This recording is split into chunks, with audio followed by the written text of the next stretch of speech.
Salut et bienvenue dans la méthode de marché, j'espère que vous allez bien aujourd'hui. Pas énormément de news, on va quand même parler de la mollesse du Bitcoin, mais aussi des ATH all-time high, nouveau sommet sur le S&P 500 et le Nasdaq. Un rallye qui a en moins d'une semaine ravalé toutes les pertes qui ont eu lieu par rapport à la guerre Iran-USA, qui avait fait une zone de stress pendant plus d'un mois avec énormément de news anxiogènes et de volatilité sur les marchés. On a une volatilité qui est quasiment revenue à rien du tout. Et maintenant, c'est la fête. Hein. Globalement, c'est vert tous les jours. On va voir si aujourd'hui, ça sera pareil. Je veux pas vous porter la poisse, mais bon, souvent le jeudi, hein, ça ravale.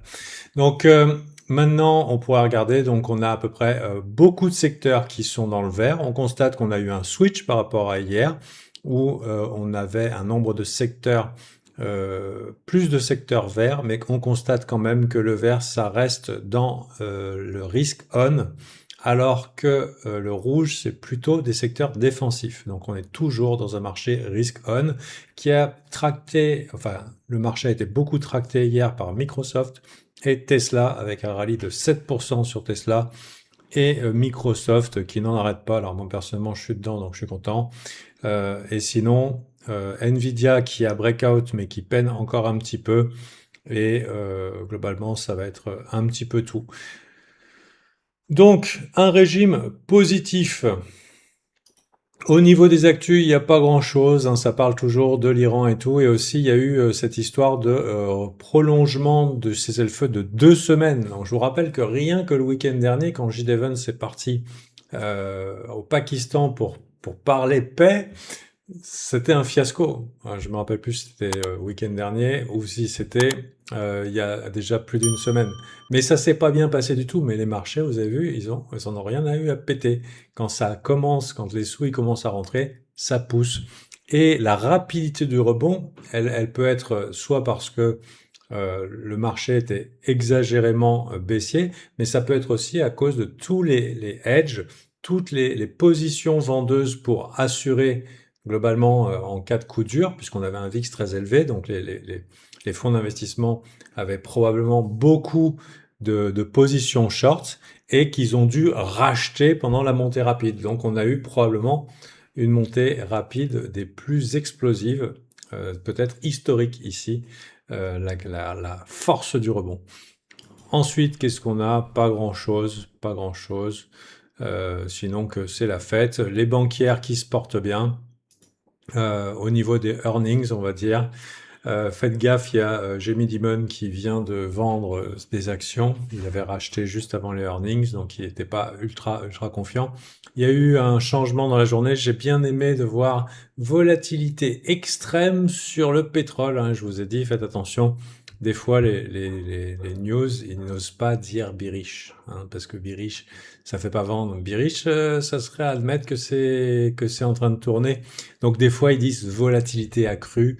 Mais voilà, on est quand même dans le pétrole. Disons que le stress, pour l'instant, est un petit peu derrière nous. Je vais vérifier si je dis pas de bêtises et qu'on n'est pas fait pour un gros rallye tout de suite. Je vous rappelle que tout ce que je fais, j'improvise en temps réel. Donc on est au cœur ici de ce range. J'aime pas trop. Au milieu de range, quand je dis range, c'est par rapport à ces références ici. Hein. Je vais considérer ici une déviation. Donc entre les 100 psychologiques 92, 82. Le problème quand on est dans le cœur comme ça peut faire des va-et-vient dans les deux sens. Donc là, il va falloir trader dans des plus petites unités de temps pour voir ce qu'il en est pour le pétrole. Mais globalement, la grosse impulsion, on est plus en phase de consolidation. Qu'est-ce qu'on a à se mettre sous la dent encore? Je regarde Bank Earnings Blowout, je vous en ai déjà parlé. Euh, Vol Crush Technical. Ah oui, un énorme, comment ça s'appelle? Un énorme écrasement de la volatilité. Donc ça a été très rapide, vous avez vu. Lundi 30 mars, on était au top et c'est descendu. C'est descendu. Les marchés, ils ont pris le temps pour démarrer. Hein. Si on compare par exemple avec ça là. Quand c'est les marchés, non, c'est complètement, c'est complètement inversement corrélé. La reprise a eu lieu exactement au pic de peur ici. Donc, je n'aurais rien à dire de plus ici. Je croyais qu'il y avait quelque chose qui avait anticipé, mais pas du tout. Au niveau S&P 500, donc c'est bon, les ATH sont faits. Personnellement, vous savez que je pense que 7000, c'est quand même un chiffre important. Je serais pas étonné, enfin, peut-être que ça va continuer, hein, mais je serais pas étonné qu'on y revienne et qu'on clôture tranquillement à 7000, le temps de savoir si le marché décide de s'installer franchement euh, dans une nouvelle jambe haussière ou aller plus longtemps, ou faire un petit dip ou un dip sérieux. Donc je m'attends quand même à ce qu'on revienne tag les 7000. Et évidemment, si on vient faire les 7000, qu'on part franchement et qu'ensuite 7100, bon, bah, la direction est claire, hein, c'est qu'on est dans une méga jambe baissière super bullish. Donc voilà, au niveau du Nasdaq, lui, il n'a pas encore breakout, donc on peut dire que soit il y en a un qui est en retard, et dans ce cas-là, vous pouvez, puisque les deux sont corrélés, soit il y en a un qui est en retard, ou soit il y en a un qui ment. Genre lui, il a pris trop d'avance, et ce qu'on veut voir pour être sûr qu'on est vraiment dans une grosse jambe haussière sa maman, c'est que les deux, ils soient bien installés et qu'ils continuent à pousser. Donc c'est ce qu'on verra par la suite. On a des rebonds qui sont intéressants au niveau des actions, sur des actions telles que des trucs qu'on n'avait pas vu depuis longtemps. Spotify qui est parti. C'est pas des recommandations d'investissement parce que j'aime pas l'achat ici. Personnellement, j'aurais préféré sur le support et je reste un petit peu méfiant sur la formation de ces W bottom daily là quand ils sont vraiment très très très propres et aussi quand les bougies sont grandes. Je préfère franchement quand ça fait du up up up only que ce genre de choses. Donc, mais à considérer que ces trucs-là étaient relativement morts. Robinhood, poser un bottom, parti intéressant ici, Robinhood. Peut-être trader des dips. Là, il y a deux gaps qui ont été formés. Ça a été sur de la news. Hein. Il y a eu une news qui est tombée sur le fait que la limite des 25 000 dollars de marge était plus, c'est le maximum. Maintenant, ça a changé. Donc, du coup, potentiel, voilà. Plus de dégènes sur Robinhood, c'est pas mal. On avait Netflix et Disney qui montraient de la force. Tiens, il y a RKLB qui a décidé de partir finalement. Qu'est-ce qu'on a? IGV, c'est les softwares. Donc les softwares, euh, tech software qui ont une bonne tête, on va dire une bonne tête de bottom. Le seul truc, c'est que Goldman Sachs nous ont fait le call. Alors ça, c'est quand même fort. C'est-à-dire que Goldman Sachs dit que les stocks software sont oversold. Et le truc qui part. Ah, c'est pas courant, j'ai pas l'habitude. J'ai pas l'habitude que ces mecs-là nous fassent des cadeaux. J'aurais pas short non plus hein, sur l'annonce. Mais voilà, est-ce qu'on a envie d'être dans les plays de Goldman Sachs? Combien de temps va durer ce rebond software? Donc je vous laisse voir si vous avez envie de participer. Parmi les rebonds software, il y a Adobe qui a du mal. Qui a du mal quand j'essaye de trouver mes mots. Il y a Zoom qui pourrait un jour s'extraire de son bottom. Qu'est-ce qu'on a? On a évidemment Microsoft, lui, qui est bien concerné. On a Netflix, Disney qui ont rebondi maintenant. Est-ce que Netflix, il a l'air fort. Il a l'air fort. Ça fait pas mal de temps qu'il veut plus deep. Donc, comme je vous ai dit, j'ai raté celui-là, donc il m'intéresse plus.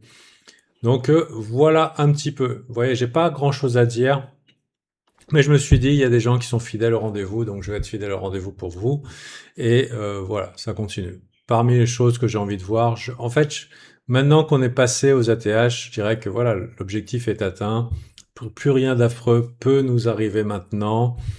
Bah, les investisseurs long terme se rassurer. Vous inquiétez pas, les copains, faut hold. Voilà, la même histoire. C'est confirmé dans la tête des esprits de tout le monde. Maintenant, est-ce qu'il faut acheter là ou pas? Personnellement, je pense pas. Je pense pas. Il y a un gap ici aussi, va falloir quand même le considérer que c'est pas inévitable qu'un jour on revienne le visiter.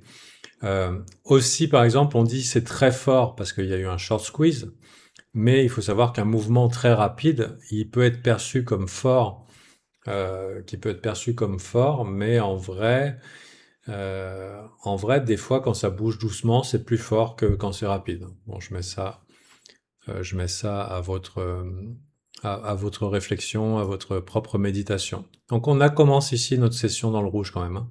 Apple moins 1%, Amazon moins 1%, Nvidia moins 1%. Donc ça a l'air d'être une session qui commence dans le rouge et au niveau du S&P 500, je suis en train de voir, c'est en train de dip. Je passe en court terme, day trading, ici. Voilà. Donc on va peut-être avoir une session rouge aujourd'hui, mais bon, après quoi, 9 jours, 10 jours de vert, c'est pas étonnant. Bitcoin, parlons du Bitcoin. Oh là là, le pauvre Bitcoin. Tiens, et en plus, il vient de se prendre une claque avec le reste. Qu'est-ce qui se passe là? Qu'est-ce qui se passe? Je regarde, c'est une news qui est tombée en rouge. Iran planned Hormuz toll to be paid via Iranian banks. Ok. 17h52. Est-ce que ça correspond? Est-ce que ça correspond? C'est pas le Bitcoin, il faut regarder en premier, mais on a l'effet de corrélation ici. Hop, 50. 50. Ouais, je pense que c'est une réaction à cette news ici. Je regarde. Pareil en 5 minutes. Et le VIX, pareil en 5 minutes. Donc, une petite news qui est tombée au moment où je vous parle et qui casse un peu les choses. Mais bon, est-ce bien surprenant?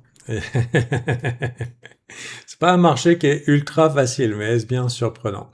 Au niveau Bitcoin, donc Bitcoin qui peine, Bitcoin qui essaye mais qui n'y arrive pas, qui essaye vraiment de s'extraire de son bottom lui aussi, mais avec difficulté.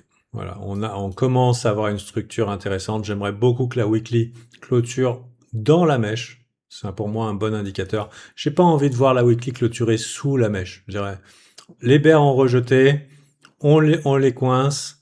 Bon, on veut pas les voir recoincer toute la semaine, mais bon, c'est le temps qui nous dira. Si on clôture dans la mèche, ça pourrait être encourageant pour la semaine suivante.